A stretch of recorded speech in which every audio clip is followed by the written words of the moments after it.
Doing some Sunday baking. I'm making these scones. I got this from Marshall's or Home Goods, discounted. Definitely need to be used a long time ago, but seems totally fine. As I was making these, I realized this was from the UK, and I think they're actually biscuits. So here are my biscuits. This is my first time using my little biscuit cutters that I got as a gift. And I'm going to put them onto the pan. 12 little biscuits are on the baking pan, and they're going to bake for 10 minutes. Hi, Editing Kate here. I didn't film an intro or an outro to this video, actually. I've been very busy for the last few weeks, so I just took some clips of some of the things I've cooked over the last 2 weeks, and also there's a few little clips of our Thanksgiving in there and what we ate. We were at my mom's house, and she said it was okay to film. So I just wanted to let you know what's going on, and I'm going to try to voice over in some of this too, so I can tell you about what was going on as well.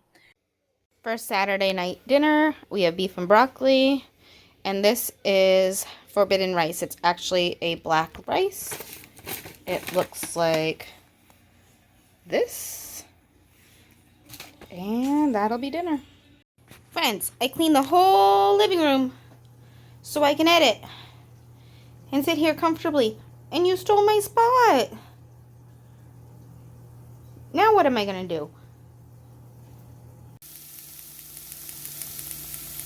Last night we just had a light dinner of some baked haddock. I put some gluten-free breadcrumbs and Italian seasoning and butter on it. And that cauliflower rice that I had purchased that has the asparagus and mushrooms in it. Last night I made the pumpkin cheesecake, and I'll show you that in a bit. I'll try to actually take footage of the Thanksgiving dinner and desserts. We're going to my parents' house. And this is the cranberries that I food processed. I still have some more to do, and then I'm going to add cilantro, jalapeno, lime juice, green onion, and sugar. Here is my mom's beautiful Thanksgiving table that she set up. And sorry for the shaky hand. I was interacting with my family as I was trying to take B-roll for this. So, it was really beautiful, and we had a great time. Here are her little decorations and everything ready for dessert. And some appetizers. And there is my cranberry salsa. It looked a lot prettier before we all dug in. And there are the crackers. And we had lots of yummy food, and a lot of the items you see here were actually gluten-free. My mom does a great job of that. That's the pumpkin pie.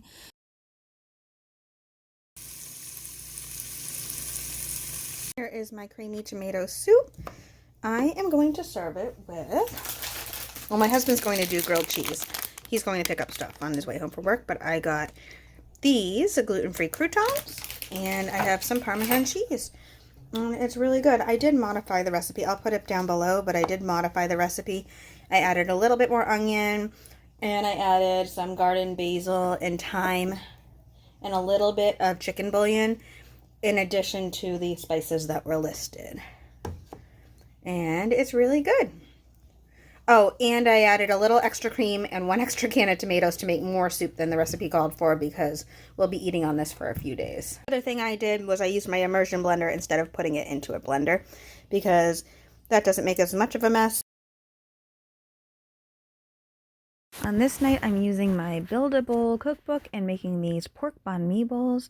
They were really good, and I really loved the marinade on the pork. And I had mine with a little side of kale. Alright, it's Monday night. I decided I'm going to do a yoga class tonight because I normally do it on Tuesdays, but my Tuesday is pretty busy.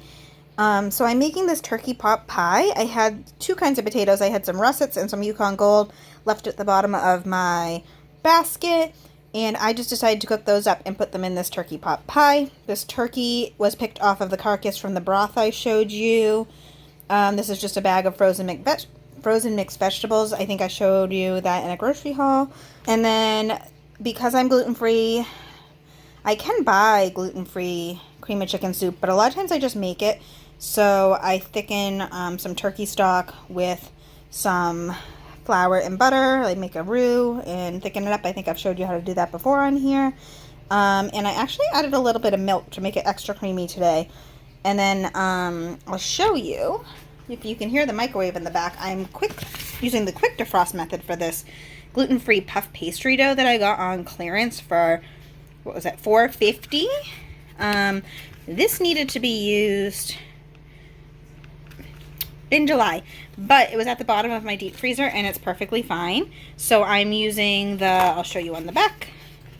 I'm using the microwave thaw method, and I'm going to bake this for about 25 to 28 minutes until the puff pastry is done. I've never done this before, but we'll see how it turns out.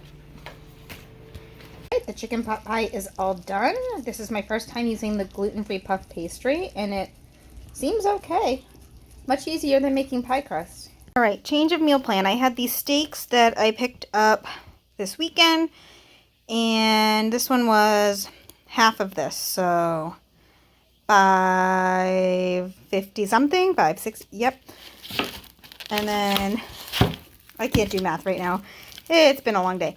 And this was half of $9.83. So I'm going to cut this up for fajita meat. I had these 2 sad peppers in my fridge. So I'm going to use those. I have red onion sauteing. That red onion needed to be used. And then these are home canned black beans that I'm just heating up, and we can have those with our tacos. I did have to stop on the way home and pick up some sour cream, and I already have some almond flour tortillas. So I'll show you my fajitas when they are all done. I didn't end up sticking to the meal plan because I just didn't feel like the sausage that I had planned. Maybe I'll feel like it another night this week, but it's nice to have things on hand because then you can change it up as you need to. This is not beautiful, but here's my seasoned black beans, and here are my fajitas on almond flour tortillas.